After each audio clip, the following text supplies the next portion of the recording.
इस कलयुग में बिगड़ते रिश्तों की एक और कलयुगी कहानी सामने आई है। एक महिला पहले देवर के साथ भाग गई, फिर उसे देवर को छोड़कर देवर के दोस्त के साथ भाग गई। भाभी को भगाकर ले जाने वाले दोस्त ने उसके गम में अपनी जान दे दी। इस प्रकार एक साथ दो परिवार खत्म हो गए। ये कहानी उत्तर प्रदेश के शामली के गांव बबीसा से शुरू होती है, जहां एक महिला अपने पति और दो बच्चों को छोड़कर अपने देवर सागर के साथ भाग जाती है और पानीपत के सेक्टर 29 जाकर रहने लग जाती है। 6 महीने तक सब ठीक चलता है, लेकिन उसके बाद वह सागर के ही एक दोस्त के साथ चोरी छिपे मिलने लगती है। सागर को अपनी इस पत्नी की बेवफाई दिल पर लगी और उसने फांसी का फंदा लगाकर जान दे दी। सागर ने ही जान देने से पहले एक सुसाइड नोट छोड़ा, जिसमें उसने अपनी प्रेमिका या यूं कहिए अपनी भाभी पर बेवफाई का आरोप लगाया है। कानला के पास 5 किलो जिला शामली। अच्छा, क्या हादसा हुआ ये? हादसा मेरे सामने तो कुछ हुआ नहीं जी। आपको क्या सूचना मिली थी? क्या हुआ था? सूचना ये मिली थी कि वो जो है वहाँ पानीपत में जो है फांसी खा ली। किसने जी? क्या नाम? सागर ने। कितनी उम्र थी सागर की? 24 साल।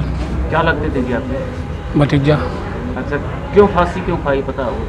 उसके घरवाले को कोई उसका साथी था, वो भगा कर ले गया घरवाली को। हाँ।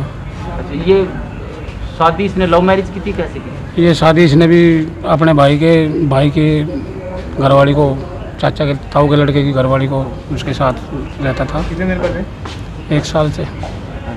वहाँ से गांव से ले आया? गांव से ले आया था। उसके 2 बच्चे भी थे। ये उसकी यहाँ पानीपत आकर रह लगा। बच्चे इसके साथ में थे? नहीं, बच्चे उसके पास ही है। छोड़ा ही? हाँ।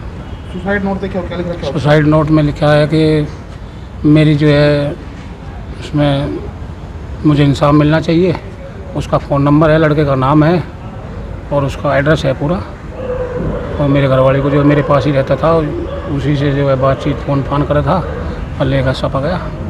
2-3 दिन तक इसने फ़ोन फान भी किया इनके घरवाले के पास, जहाँ की ये कैराना की थी। उन्होंने कोई सूचना दी नहीं, उन्होंने वो करा, तो ये फांसी खा कर मर गया। जो ये सागर का दोस्त था, ये सागर घर पे आया जाया करता था? हाँ, उसके जन्मदिन में बताया गया।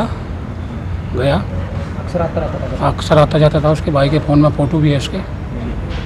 ऐसा तो नहीं इनके साथ सागर के साथ ही काम करता था वो? ये तो जी हम नहीं कह सकते, क्योंकि हम यहाँ आए नहीं, कभी देखा नहीं। करता होगा जरूर, जब ये उसके पास ही रहता था वो वहाँ। इससे कितनी बड़ी थी जी ये भाभी इसकी? लगभग सेम ही उम्र थी जी, थोड़ा बहुत ही अंतर होगा, 2-4 साल, 2-1 साल का। इस समय में परिवारों के टूटने और रिश्तों के खत्म होने आए दिन कोई न कोई कहानी सामने आती है। ऐसे में परिवार सुरक्षित दिखाई नहीं देते, क्योंकि उन परिवारों को तोड़ने वाले उसके ही सदस्य होते हैं। इस कहानी में एक महिला की बेवफाई ने 2 बच्चों को अनाथ कर दिया, तो एक प्रेमी को आत्महत्या के लिए मजबूर कर दिया। इस कहानी पर आप क्या कहना चाहेंगे? कमेंट करके जरूर बताएं। सत्य खबर, सत्य, सटीक, बेबाक।